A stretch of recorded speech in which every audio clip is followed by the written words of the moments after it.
Within the Prospect Trust, our pedagogic priority is mastery. Our aim is to make learning as inclusive and successful as possible across all of the Trust's academies. We talk about a culture of success for all, in which no student is left behind, and the only acceptable outcome is that our young people learn enough and at a sufficiently high level to be able to progress and engage with even more complex information. This is difficult and demanding and requires a shift in the way we see the purpose of lessons. That they're about learning, not simply covering the required topics. In most classrooms, the pace of a lesson is determined by the need to get through the syllabus. However, in the Prospect Trust, we're saying the pace of the lesson is determined by the rate at which students can secure the necessary learning. And we define that as the knowledge base needed for further learning. So in chemistry, for example, there's not much point moving on to covalent ionic bonding until you secured the structure of an atom. Likewise, if you're learning how oxbow lakes form, then first you need to secure the knowledge of the relative speed of flow in different parts of a river and how this leads to the erosion of the riverbanks and the deposition of silt. And if you're going to understand the causes of the Second World War, then you need to secure the understanding of what happened to Germany after the First World War. In most classrooms up and down the country, the prerequisite knowledge is not secured. Rather, the pace of the lesson is governed by covering the work, asking a few questions, sorting out the major misconceptions and then quickly moving on. That's why a significant number of students nationally, even now, find school and college an exercise not in learning but in failing. In the Prospect Trust academies, we are changing our pedagogy to ensure that securing knowledge becomes our key focus. To do so, we're not reinventing the wheel, but rather we're using Barack Rosenshine's 10 principles of instruction as a framework to deliver mastery teaching. We call it Rosenshine for Mastery, or R4M, but let me emphasise it's the mastery that's key. Rosenshine's principles lend themselves to logical grouping, so I'm going to go through them, although I'll refer to the numerical order as and when. Let's take the first two.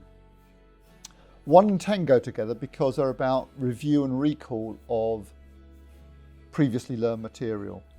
Principle 1 is daily review. In every lesson, do a review of the previous lesson or previous lessons. It'll improve recall by strengthening the nerve cell connections in which that knowledge is encoded, and by remembering it and having to say it or write it, it will improve the understanding. Understanding and recall are intimately connected and reinforce each other. Principle 10 takes this further into weekly and monthly review, and this is about leveraging the well-known benefits of spaced practice, in which recall after a period of forgetting strengthens subsequent recall. It also allows a teacher to introduce a similar topic in the intervening period, and then the student has to recall the relevant information but distinguish it from the similar topic. You'll know that as the technique of interleaving.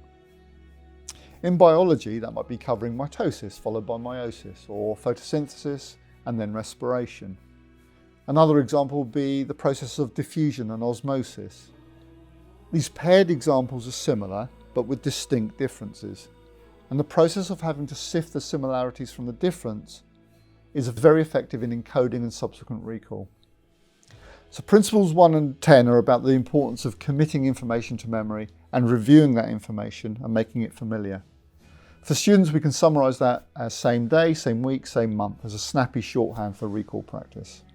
Standing on its own, principle 2 is about teaching in small steps. This is genius from Rosenshine because it's one of the major factors causing students not to learn. The human ability to store information in working memory is poor. We can't hold much new information in our brains. Most of us can only hold 3 or 4 new items at any one time, maybe 7 if you're a genius. Just try multiplying 57 by 65 to get a feel for the limits on working memory. We call the number of items we're dealing with cognitive load, and it's very easy to overburden students with too much information and or the pace at which you're introducing that information. Rosenshine's message is essentially limit the amount of new information at any one time.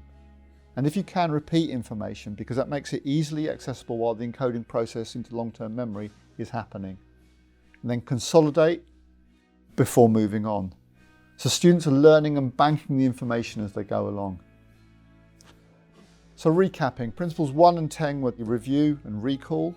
Principle 2 was about teaching in small steps to reduce cognitive load. Let me first show you how to do this so you know what the end result will look like, and then I'll help you do it by giving you the tools and the techniques and the opportunity for lots of guided practice until eventually you'll be able to do it just as well on your own. That apprenticeship model I've just described effectively summarises the next 4 principles, numbers 4, 8, 5 and 9. Principle 4 is modelling, principle 8 is scaffolding, and they relate to the apprenticeship model. So apprenticeships involve the teacher showing students how to learn a new skill or solve a problem by using a structured, step-by-step approach, such as a worked example, where the teacher has picked out the key elements to solve and the order in which to do it. It's also about the teacher explaining their thinking as they answer a question or do a calculation or solve a problem or write an essay. So not only are they showing students what to do, but they're also explaining their thinking as they go along. Scaffolding, number 8, is about providing analogies, metaphors, structure, prompts, clues, cues, partially completed examples, equations and mnemonics, as well as the emotional support, and then fading these out as the student gains confidence until they can do the whole thing from memory and with their own motivation. This leads us very nicely to principle 9, the purpose of the whole endeavour, independent practice. As we fade the scaffolds, the student does it on their own, not just recalling, but now applying their knowledge to questions, problems, tasks, and in so doing, changing and adapting their understanding to generate improved meaning. I'll come back to number 5 at the end. Let's consolidate thus far. Principles 1 and 10 were about recall, which included leveraging the benefits of spacing and interleaving. Principle 2 was about reducing cognitive load by teaching in small steps and banking the new knowledge before moving on. Principles 4 and 8, modelling and scaffolding respectively, are about how new information is presented and the support provided to aid the new learning. Principle 9 was about the transition from supported learning to independent practice. Principle 7 is to obtain a high success rate. This is about mastery, and I'll remind you that mastery is the end game of our pedagogic approach.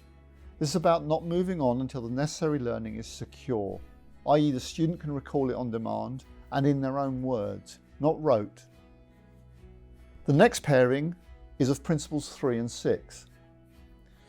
Principle 6 is to check understanding and to correct errors, which comes from the many questions you've asked under principle 3, which is to ask questions. Lots of them, and to different people. Probe, probe, and probe again. Ask content questions about the topic, but also importantly, process questions, such as why did you say that? How could that be even more accurate? What would happen if? What have you learned that's new today? But 6 should also include correcting the errors that you find from your questioning. And it's not the teacher who has to correct, it's the student. And the teacher's job is to make sure that they have corrected it. Last but not least, we have principle 5, guide student practice. This is the one that really distinguishes the pedagogy of the Prospect Trust. When you've taught something, ask the students to repeat it and show you their knowledge. At first it will be rote, but as they increasingly give meaning to their knowledge and have to recall without help, they begin to use their own words. Get them to recall in whole sentences, and then in consecutive sentences, linked together in the correct sequence to give further meaning to their words. Within the Prospect Trust, we call this an elaborated response. And it is important because applying those syntactic rules through oracy and prose in that order helps students to relate the different components of the new information to each other and anchor it to pre-existing knowledge, and therefore modify or form new schema or frameworks of meaning.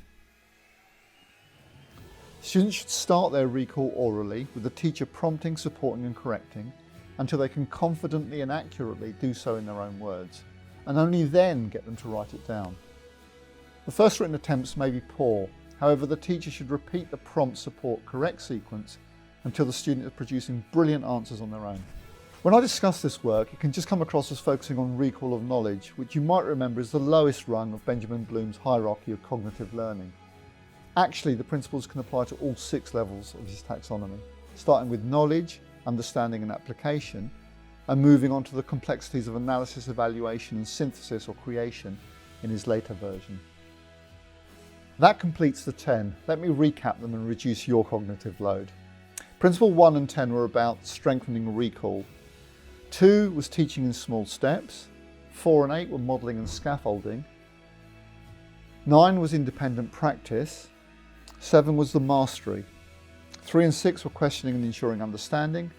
And finally 5 was about guided practice. If you'd like to find out more about this approach, the pedagogic techniques that we are using and the impact that this is having on our learners, please do get in touch. Thank you for listening.